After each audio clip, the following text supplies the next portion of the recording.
112 scale fleet.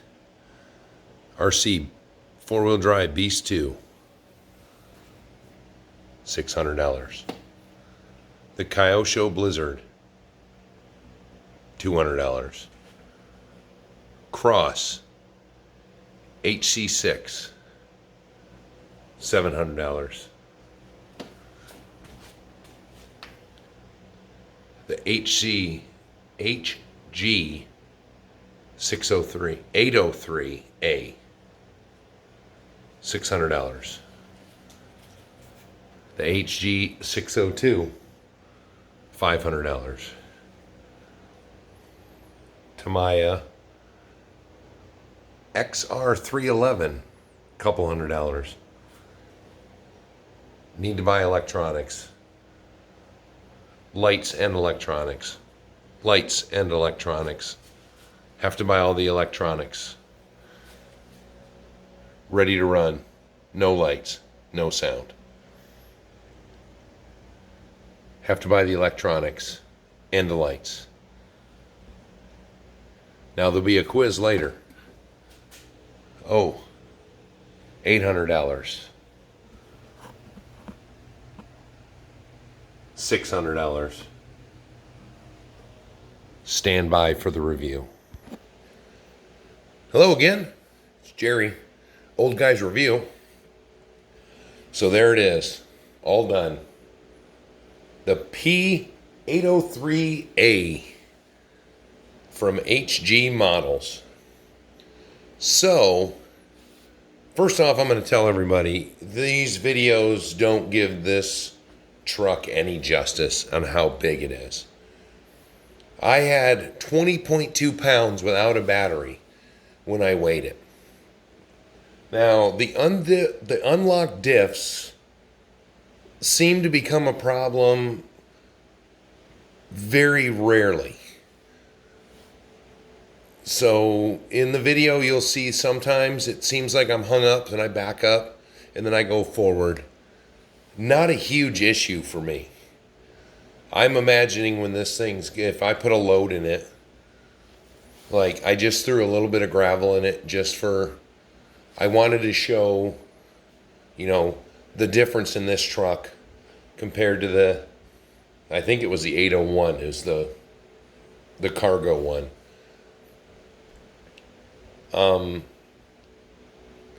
One of the things, I'll get into it here in a few minutes, but hey, Ron, that's my RC. Thanks for the late thing that I had to completely revamp today before I went and drove it, but oh, what a tip. So we'll get into it later. I'll open up the bed a little bit so we can see the battery location, and then we'll see where Ron saved my bacon, because I was already thinking of a mod for this, but I hadn't heard of this mod, so I did it. And then I'll save everyone who gets one of these trucks, if you do. I will tell you that the spray painted lipo, because I'm old, I wanted to make sure I didn't forget what it was. But that looks great. You look through the back, you look through the frame rails. It just looks like part of the chassis. Now, there are things on this truck that I'll say right now, they weren't scale, but I managed to fix up the back a little bit to make it more scale. And we'll get into that in a second. Let's get a little closer, because I did my detailing to this. We'll try to, oh crap, that sun is bright. So, I wanted to make it dirty. So of course, it's got dirt on it. It's tough. There you go, you gotta get up close. So it's got the dirt on it, on the windshield.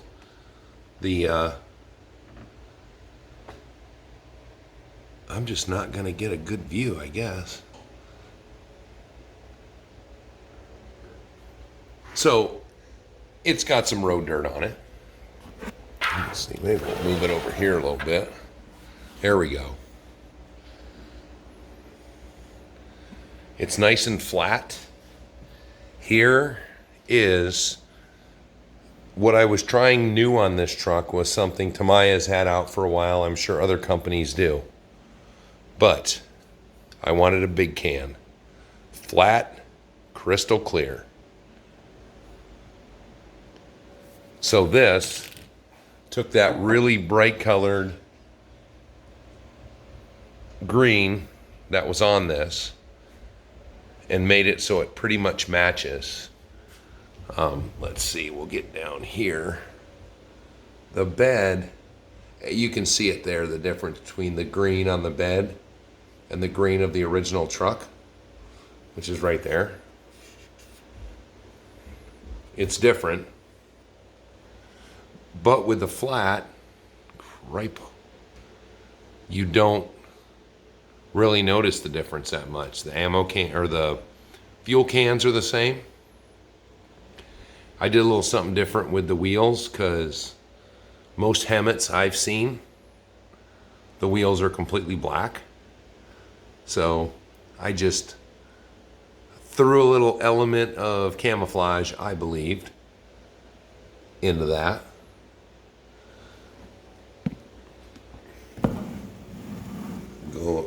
So they're the same. The chassis, everything in there, you can see the two different greens. We get in there close. The stock green and the other green, because I didn't want the crazy colors when the bed lifted up. So also the exhaust is exhaust color, not green. Now, where I was talking about things that aren't quite scale. So these lights are supposed to be the blackout drive lights on a real Hemmet. These aren't to scale. So I'm just going to spin this around because that light is crazy. So the rear lights were pretty close to right, except they were all red. So I did the half and half. I want to make sure it's really dry first before I put the line of the blackouts on it, where the blackout drive would be. Which, for any of you who have never been in the military, you turn the vehicle's electronic switch to blackout, and there's little light slivers that are in here that even if you're standing right up on the truck, you can barely tell. But you put night vision goggles on and you can drive this vehicle at night. That way you can see on the front, there's one that's more like a headlight. It goes out a little further. The back is just your tail light. So it'll have the little line right here. So you can see, and since I was motivated with that one, I was gonna work on the Cougar today to fix the lights up. But I didn't. I just painted up the light since I was painting.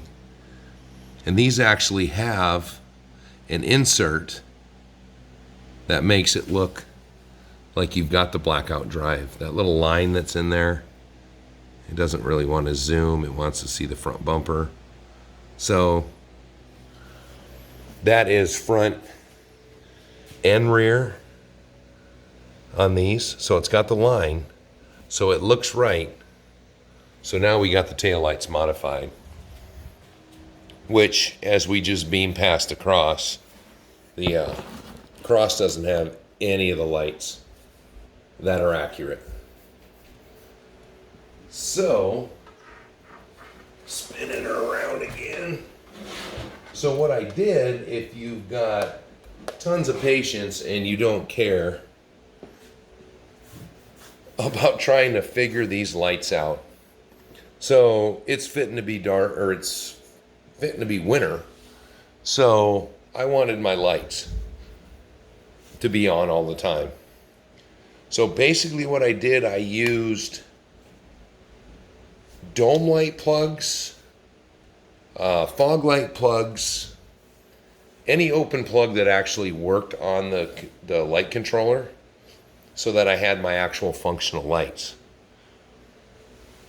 Now, the light on the top, I haven't quite figured out what I want to do with it, but I've got this neat material, which I think will tone that down enough, but it's still a red and a blue light, so I may have to think about that some more. But one of the pluses on that flat coated paint was, you can tell there, but you can definitely tell on the top light, it toned it down because it was crystal clear. So it gave it a little nice foggy look. So since we're on this side, so I did the same thing with the spare tire. The mirrors don't come with any kind of reflective film, and I probably should have sanded those little circles down, but I flattened them, put a little chrome on them. I'm pretty pleased with my NATO camouflage, which luckily for me, the Hemet seems to be the one truck that just kind of looks like it's just kind of flopped on. All the research that I did on it, it was basic. So here, let's do this real quick because I don't want to make you guys have to sit all night and watch this.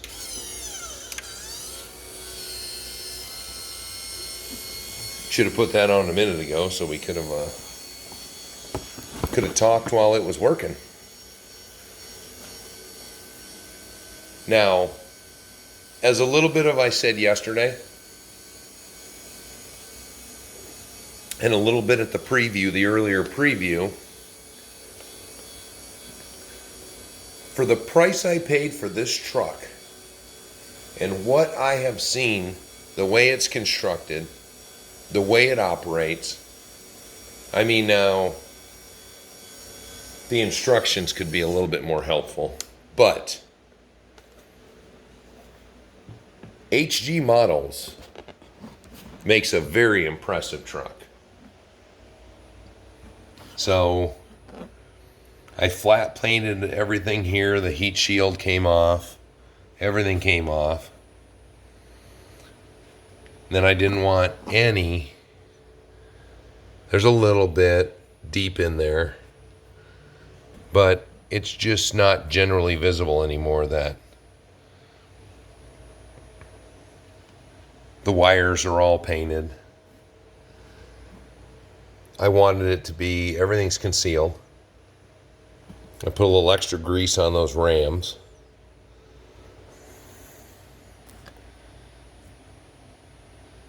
Now we get into here. Let's see if I can get in there.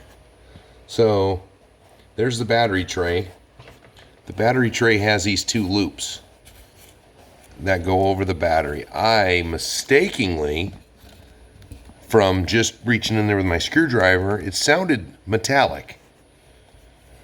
But it's not, it's plastic. So, thanks to That's My RC, I cut these two out so I can put the flat pack right in there. It's more convenient. First of all, even if this didn't have the dump bed, it would be easier to put the battery in than constantly removing it. And it's concealed in there. So I gotta get, it's kind of tough to get in there with your Dremel, but what's nice is that there's only, whoa, sorry about that. There's only 2 screws up here, and then you can flip the whole bed up. So it makes it easy to work on. Now, from the little drive around, I was pretty pleased. I mean, it looks good. I'm sure we put some weight in it, it'll perform good. And that's my RC. It took me some doing, but I did find a picture of this in real life as a dump bed. I had never seen one. It took some digging. So keep motivating me to give out accurate information, Ron. But that's it. I'm really enjoying this truck, and I can't wait to see what it does once it starts getting cold and slippery out with the snow. And I hope I got enough close-up views for you, Ron Hellman, and I hope you're doing good. You know, as usual, I said, this video is for you. And Ron Ostowick, I'm also going to have it for you. So my videos from now on, until I hear great news, will be dedicated to my Rons. Thanks for watching. Come back for the next one.